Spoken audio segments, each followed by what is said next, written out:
Forget everything the movies taught you. The Old West wasn't just white hats and quick-draw duels at high noon. It was stranger, darker, and way more twisted than Hollywood ever dared to show you. Behind every clean, sanitized cowboy story, there was a real event that got smoothed out, censored, or quietly dropped from the textbooks because it made too many important people look bad. Today, you're getting 20 facts so bizarre, so uncomfortable that a lot of them barely made it into the history books at all, and a few of them were buried on purpose. Grab a seat, because after this, the Wild West you thought you knew is officially dead. Number 1. In a dusty corner of Texas, a saloon owner named Roy Bean declared himself a judge with zero legal training and absolutely nobody stopping him. He called his shack of a courtroom the law west of the Pecos, and he wasn't exaggerating. There was no other law for hundreds of miles. He found dead bodies found with cash in their pockets. He married couples. He divorced them minutes later if he felt like it. And legend says he once let a man off for murder because the victim was, in his words, a Chinaman, and he claimed no law on his shelf said killing one was illegal. He ran his courtroom out of his bar, so every trial ended the same way, with the jury buying rounds of whiskey. People called it a joke. It was also, terrifyingly, completely real law for an entire generation of Texans, because the nearest actual courthouse was so far away that riding there and back could take longer than most crimes were worth prosecuting. Bean printed his own rulebook essentially from memory, quoting whichever outdated legal text happened to be sitting on his bar at the time, and nobody was in a position to argue.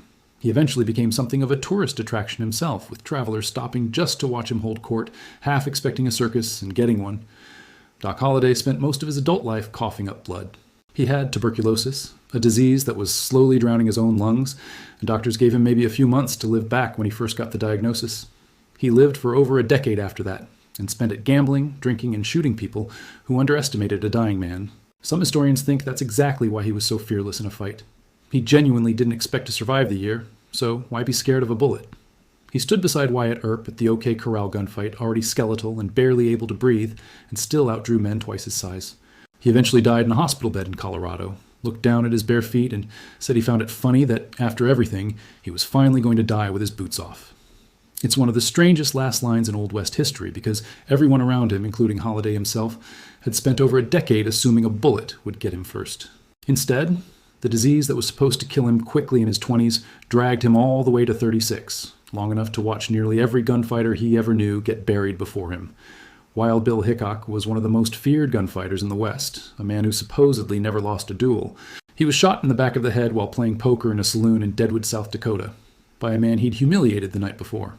At the moment he died, he was holding 2 pairs, aces and eights. That exact hand has been called the dead man's hand ever since, and gamblers to this day get visibly uncomfortable if they draw it. The man who shot him was hanged less than a year later, but not before briefly escaping and living under a fake name, convinced nobody in the world would recognize the man who killed the great Wild Bill. John Wesley Hardin is considered by some historians to be the most prolific killer of the entire Old West, with a body count that may have passed 40 men. Most of his kills weren't over money or cattle, they were over insults. He once reportedly shot a man through a hotel wall for snoring too loudly in the room next door. He wrote his own autobiography from prison, and in it, he barely showed remorse for any of it, describing killings almost casually, like they were just Tuesday. He eventually became a lawyer after serving time, which is almost funnier than the killings themselves. His new legal career didn't last. He was shot in the back of the head while rolling dice in a saloon, dying the exact same style of death he'd dealt out to dozens of other men. He was shot in the back of the head while rolling dice in a saloon, dying the exact same style of death he'd dealt out to dozens of other men. In Wyoming, a rancher named Ellen Watson was hanged by a mob of cattle barons who accused her of stealing cattle with essentially no real evidence and no trial. Newspapers owned by the same wealthy men who wanted her land rebranded her after her death as Cattle Kate, inventing a fictional backstory that she ran a gang of rustlers and traded stolen cows for favors. None of it held up.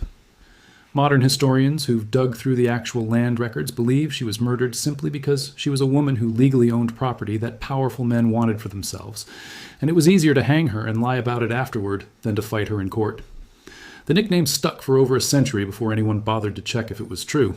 Watson had legally filed for her own homestead claim, right next to land the cattle barons wanted for grazing, and under the law of the time, that made her an obstacle rather than a criminal.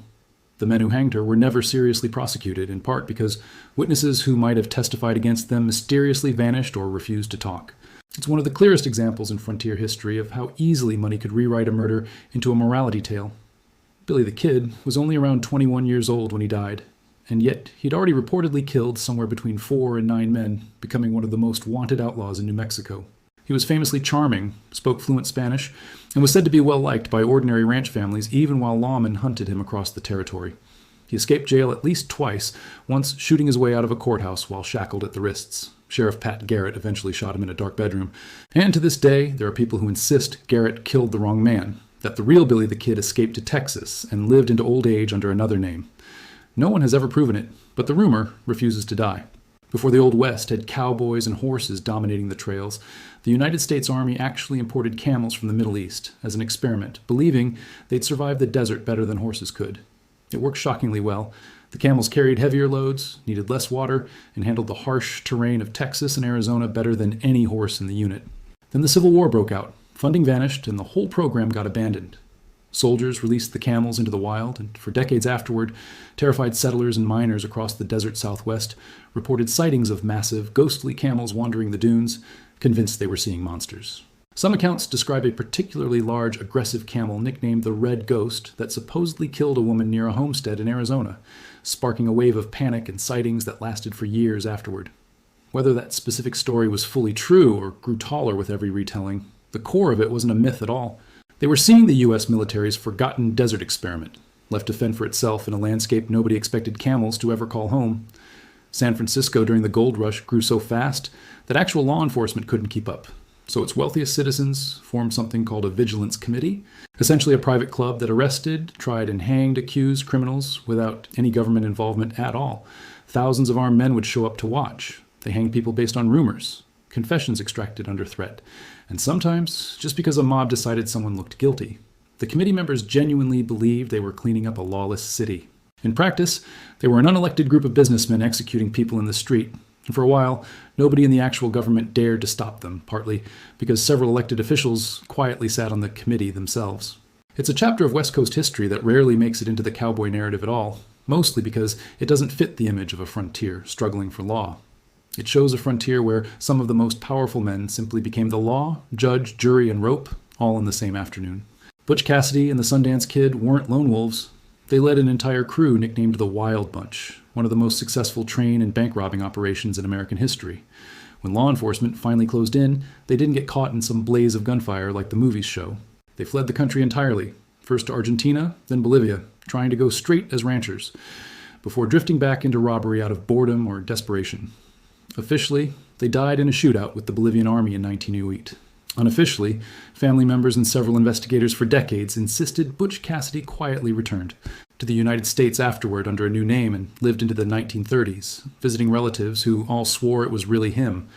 In Lincoln County, New Mexico, two rival business factions fighting over government supply contracts eventually just started murdering each other in broad daylight, dragging half the town into a 5-day siege that historians now call the Lincoln County War.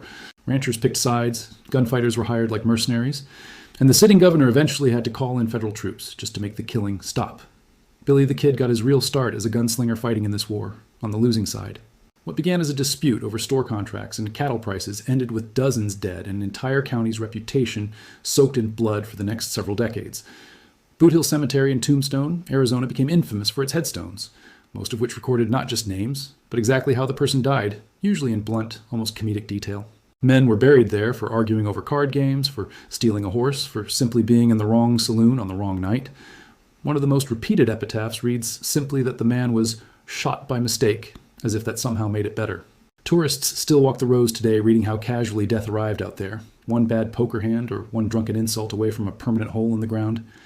The younger brothers rode alongside Jesse James for years, robbing banks and trains across Missouri and beyond, until a robbery attempt in Northfield, Minnesota went catastrophically wrong. The entire town armed itself the moment the gang rode in, turning what should have been a routine heist into a bloodbath in the street. Most of the gang was killed on the spot. The surviving younger brothers were riddled with bullets, captured and sentenced to life in prison, where they spent decades behind bars, while Jesse James, who'd fled early, kept his outlaw legend alive without them. One robbery, one overconfident plan, and an entire criminal dynasty basically ended in an afternoon. Poker, Alice Ivers, was a British-born schoolteacher who moved west and discovered she had an uncanny talent for cards, eventually earning more from a single night at the table than most men made in a year. She dressed elegantly, smoked cigars constantly, and reportedly carried a revolver in her handbag at all times, using it more than once to settle disputes with sore losers. She was said to have won and lost fortunes multiple times over her long life, always somehow ending up back at a table. She lived to be nearly 80, outlasting almost every gunslinger and outlaw from her era, proving that in the Old West, the safest weapon wasn't always a gun. Sometimes it was just knowing the odds. Late in life, after fortunes won and lost more times than she could probably count herself, she ran a small brothel and card room just to stay afloat. Still dealing hands, well into her 70s, with the same steady hands that once emptied the pockets of overconfident cowboys decades earlier. The Buffalo Soldiers were black cavalry regiments formed after the Civil War, sent to patrol some of the most dangerous and remote frontier territory in the country. They built roads, protected settlers, and fought in countless skirmishes, all while facing brutal racism from the very civilians and sometimes fellow soldiers they were protecting. Some accounts suggest the nickname came from indigenous warriors who respected their toughness and compared their hair to a buffalo's coat, meaning it as an honor rather than an insult. For decades, their contribution to settling the frontier barely appeared in textbooks, even though they made up a significant portion of the actual force holding the West together. Two con men once convinced some of the wealthiest investors in America that they'd discovered a hillside in the Rocky Mountains, absolutely packed with diamonds and rubies. They'd secretly salted the ground with real gems bought cheap overseas, then let bankers and mining experts discover the stones themselves, making the con feel airtight. Investment poured in from major financial names before a single skeptical geologist actually examined the site properly and realized the whole thing made no geological sense whatsoever. By the time the fraud was exposed, the two men had already vanished with a fortune, leaving some of the smartest businessmen in the country publicly humiliated by their own greed. A frontier doctor along the Chisholm Trail became infamous for a strict personal rule. He treated anyone who walked through his door, lawman or outlaw, with 0 questions asked and often for free if they couldn't pay. Wanted men reportedly rode dozens of miles out of their way specifically to see him, trusting he wouldn't turn them over to a sheriff mid-surgery. Some accounts claim he even patched up men the day before they robbed a bank and men the day after, treating both sides of the same crime without blinking. In a land with almost no real medical care, his stubborn neutrality may have saved more lives than any lawman's gun ever did. Silver boom towns across Nevada and Colorado could appear almost overnight the moment a rumor of a strike spread, sometimes housing thousands of people within months, complete with saloons, hotels, and opera houses. Many of those same towns emptied out just as fast once the ore ran dry or turned out to be exaggerated in the first place. Entire buildings were sometimes abandoned mid-use, with plates still on tables and clothes still hanging in closets, because leaving fast mattered more than packing carefully. Today, some of those ghost towns still stand almost untouched, frozen in the exact moment their entire economy collapsed overnight. Photographers and urban explorers who visit decades later describe an almost eerie stillness, dance halls with the piano still sitting in the corner, general stores with unsold stock rotting on the shelves, as if the entire population agreed to walk out mid-sentence and simply never came back to finish it. After his brothers were ambushed following the shootout at the OK Corral, Wyatt Earp didn't wait for a courtroom. He deputized a small posse and rode out to personally hunt down and kill the men he believed were responsible, openly ignoring warrants and legal process along the way. Newspapers of the time couldn't decide if he was a hero delivering justice the courts were too slow to provide, or simply a murderer with a badge. He was never meaningfully punished for it. The Vendetta Ride became one of the most mythologized episodes of his life, proof that even the West's most famous lawmen sometimes decided the law didn't apply to him. Frontier folklore across Kansas and Missouri still tells the story of a small-time horse thief who realized that being legally dead was far more profitable than being wanted alive. As the story goes, he arranged for a body badly burned and impossible to properly identify to be found in his clothes after a supposed accident, and local papers reported his death without asking too many questions. He then quietly resurfaced 2 states away under a new name and ran a modest trading post for years, allegedly even showing up to his own memorial service disguised as a distant cousin paying respects. Historians can't verify most of the details, and the story may be equal parts rumor and campfire exaggeration passed down for generations. But it's stuck around for a reason. Out on the frontier, with no photographs, no fingerprints, and barely any record-keeping at all, faking your own death wasn't some elaborate crime. For the right outlaw, it might genuinely have been the easiest con in the book.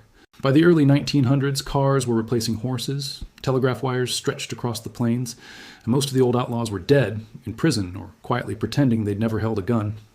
But the mindset of the Old West didn't actually disappear. It just changed clothes. The same hunger for land, resources, and unchecked power that fueled range wars and bank robberies simply moved into boardrooms, oil fields, and courtrooms, wearing suits instead of six-shooters. The frontier didn't close so much as it evolved, and if you know where to look, you can still see its fingerprints on how power gets fought over today. 20 facts, and honestly, that barely scratches the surface. Every county in the old frontier has at least one story like this buried in a courthouse basement or a dusty newspaper archive somewhere, quietly waiting for someone to dig it back up. The version of the Old West sold to us in films was always the easy version, the one with a clean hero, a clear villain, and a tidy ending before the credits rolled. The real one was messier, crueler, and honestly a lot more human, full of people making desperate decisions in a place with almost no rules to stop them. If any of these facts genuinely shocked you, let me know which one in the comments, because there are dozens more the movies never dared to tell you.